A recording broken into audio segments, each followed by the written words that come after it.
Numbers 31. The Lord punishes the people of Midian. The Lord spoke to Moses. He said, "Pay the people of Midian back for what they did to the Israelites. After that you will join the members of your family who have already died." So Moses said to the people, "Prepare some of your men for battle. They must go to war against Midian. They will carry out the Lord's plan to punish Midian.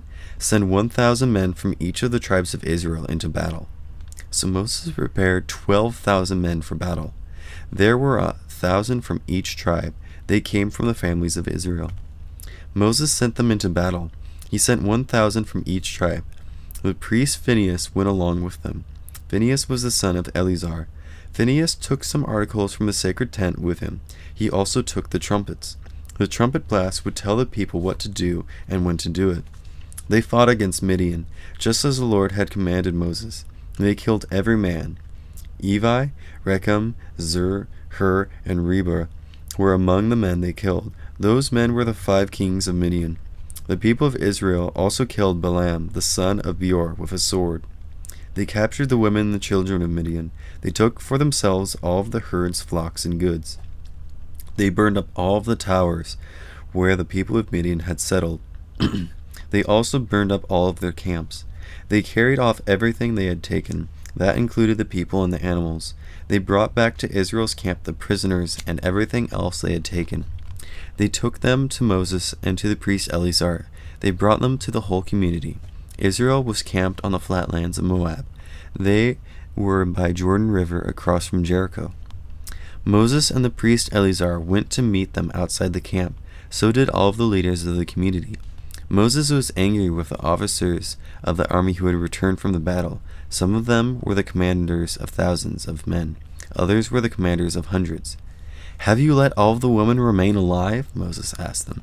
The women followed Balaam's advice. They caused the people of Israel to turn away from the Lord. The people worshipped the god Baal. They worshipped at Peor. So a plague struck them. "Kill all of the boys, and kill every woman who has made love to a man. But save for yourselves every woman who has never made love to a man. All of you who have killed anyone must stay outside the camp for 7 days.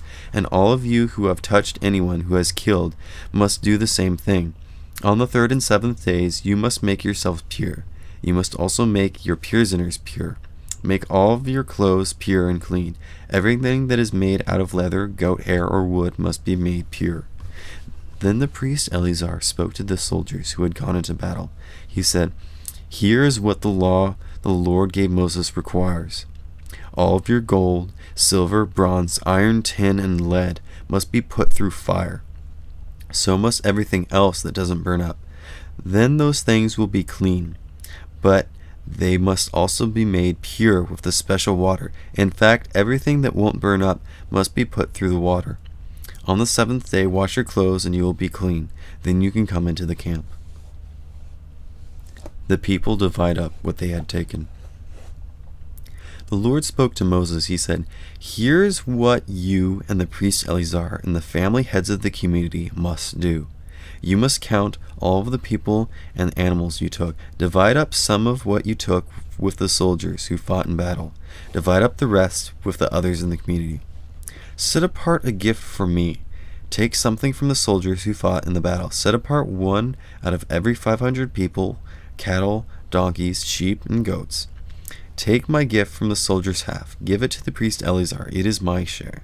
Also take something from the half that belongs to the people of Israel. Choose one out of every 50 people, cattle, donkeys, sheep, goats, or other animals. Give them to the Levites. They are accountable for taking care of my holy tent." So Moses and the priest Eleazar did just as the Lord commanded Moses. What the soldiers took included 675,000 sheep. There were also 72,000 cattle and 61,000 donkeys. And there were 32,000 women who had never made love to a man. Here is the half that belonged to those who had fought in battle. There were 337,500 sheep. From among them, the Lord's gift was 675. There were 36,000 cattle. From among them, the Lord's gift was 72. There were 30,500 donkeys. From among them, the Lord's gift was 61.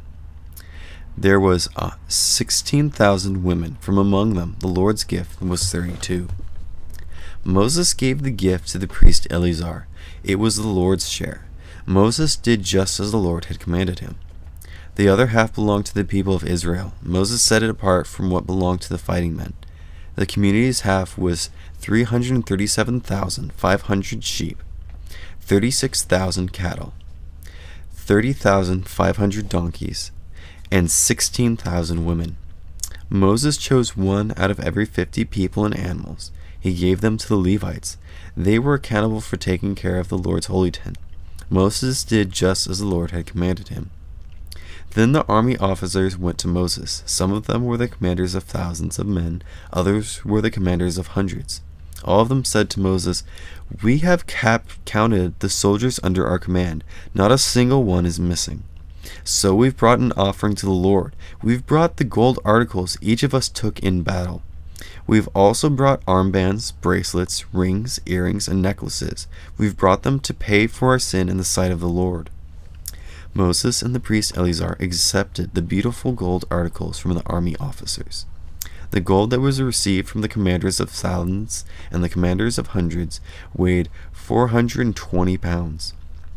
Moses and Eleazar offered all of it as a gift to the Lord. Each soldier had taken things from the battle for himself. Moses and the priest Eleazar accepted the gold from all of the commanders. They brought it into the tent of meeting. It reminded the Lord of the people of Israel.